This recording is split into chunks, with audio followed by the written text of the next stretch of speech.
এক ছিল হরিদাস, খুব গরিব এক চাষি। পূর্ব বাংলার এক ছোট্ট গ্রামে তার কুড়ে ঘর, বাঁশঝাড়ের পাশে ছোট এক টালির ঘর, সামনেই ছোট একটা ধান ক্ষেত। কিন্তু ধানের যা ফলন তা দিয়ে সারা বছর পেট চলে না। বর্ষা হলে বৃষ্টিতে ক্ষেত ডুবে যায়, আর খরায় খড় শুকিয়ে যায়। হরিদাস ছিল সৎ, পরিশ্রমী আর ভদ্র। তার বউয়ের নাম ছিল গীতা, তার একমাত্র ছেলে কুন্তল, বয়স মাত্র 10। কুন্তলের কাছে ভালো পড়ার পোশাক ছিল না। বাবা বলতেন, ধৈর্য থাকলে দুঃখ কেটে যাবে বাবা। তবু কষ্টের জীবন ভালোবাসতেন হরিদাস। সকালবেলা সূর্য ওঠার আগে উঠে যেতেন, কোদাল হাতে নিয়ে মাঠে যেতেন। একদিন খুবই মন খারাপ নিয়ে বসে আছেন। চৈত্র মাস, জমিতে ফাটল ধরেছে, সেচের পানি নেই। সেই সন্ধ্যায় হরিদাস হাঁটু গেড়ে বসে বললেন, ভগবান, এত কষ্ট আর সইছে না, যদি একটুখানি জাদু হতো। হঠাৎ ছা করে বাতাস উঠল, একটা নীল আলোর বল মাঠে নেমে এলো।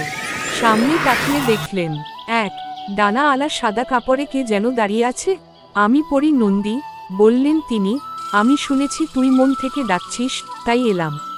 হরিদাস আতকে উঠলেন, আমি বাস্তব, তবে বিশ্বাস না করলে মুঠোয় কিছুই পাবি না, বলে পড়ি এক মুঠো বীজ দিলেন। এই বীজগুলো সোনা ফলাবে, তবে 3টি শর্ত আছে। কি শর্ত? এই বীজগুলো চোরে চুরি করলে তা অভিশাপে পড়ে যাবে। 2, এই ফসল দিয়ে তোদের কেবল নিজের নয়, পাড়ার উপকারও করতে হবে। 3, কারো উপর অন্যায় হলে মুখ বন্ধ রাখলে তুই সব হারাবি। বলে বুড়ি হাওয়ায় মিলিয়ে গেলেন। হরিদাস সেই বীজ রোপণ করে। ধান গাছ বড় হতে থাকে, আর তার শীষে উঠে আসে সোনালি ধান, সত্যিকারের সোনা। গ্রামের লোক অবাক, কিন্তু এক লোভী জমিদার খবর পেয়ে চক্রান্ত শুরু করে। সোনালি ধান গাছগুলো মাঠভর্তি আলো ছড়াতে লাগলো। মানুষ দূর দূরান্ত থেকে দেখতে আসছে, এই ধান গাছের শীষ তো যেন আসল সোনা।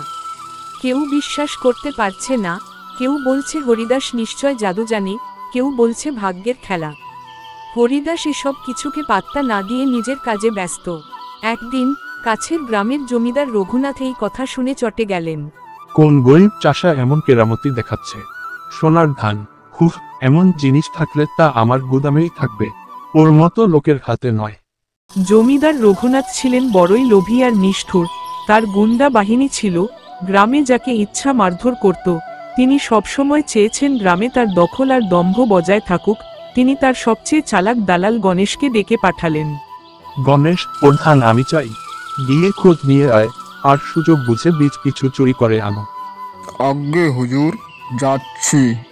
পরের দিন দুপুরে লোকজন না থাকার সুযোগে হরিদাস ঘরে ঘুমিয়ে, গণেশ আর মন্ত্রী আস্তে করে ঢুকে পড়ল ধানের ক্ষেতে।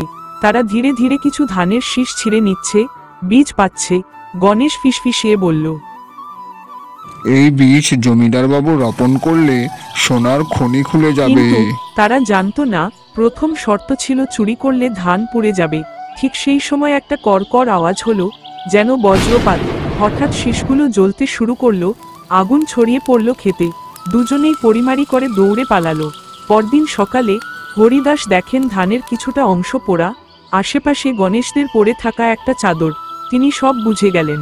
তিনি বললেন, এই ধান লোভীর পেট ভরাবে না, ভগবান দেখছেন সব।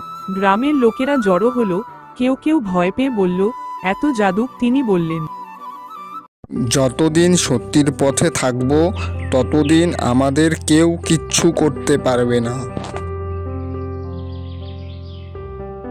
তোরা ব্যর্থ, একটা গরিব চাষির ধান আনতে পারলি না। সেটা জাদুর ধান হুজুর, আমরা ছোঁয়া মাত্রই পুড়ে গেল।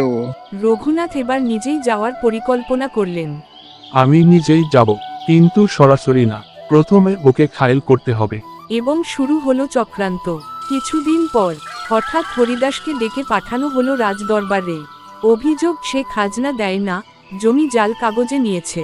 হরিদাস বললেন, এগুলো মিথ্যা, আমি সৎভাবে খেটেছি। কিন্তু মন্ত্রী বলল, তোমার বিরুদ্ধে জমিদার বাবুর অভিযোগ আছে।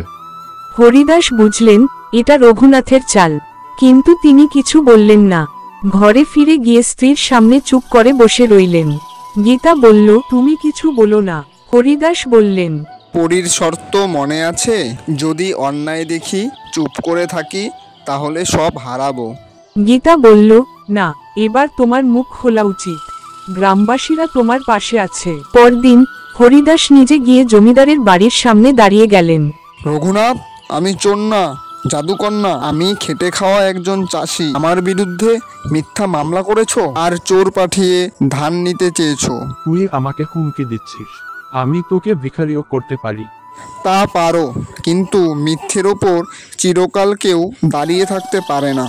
সেই রাতে আকাশ অন্ধকার, আবার সেই নীল আলো। সেই পরী ফিরে এলেন। তুই কথা রাখলি হরিদাস, তুই চুপ করিসনি। তাই তোকে আশীর্বাদ দিচ্ছি, শুধু তোদের খেতে নয়, গোটা গ্রামে সোনার ধান ফলবে, কেউ যাতে না খেয়ে না থাকে। বলেই তিনি হাওয়ায় মিলিয়ে গেলেন। সৎ পথে থেকেও যদি অন্যায়ের বিরুদ্ধে মুখ না খুলি, তবে সব অর্জনও হারিয়ে যায়। সাহসিকতা ও সততা একসঙ্গে থাকলে জয় নিশ্চিত।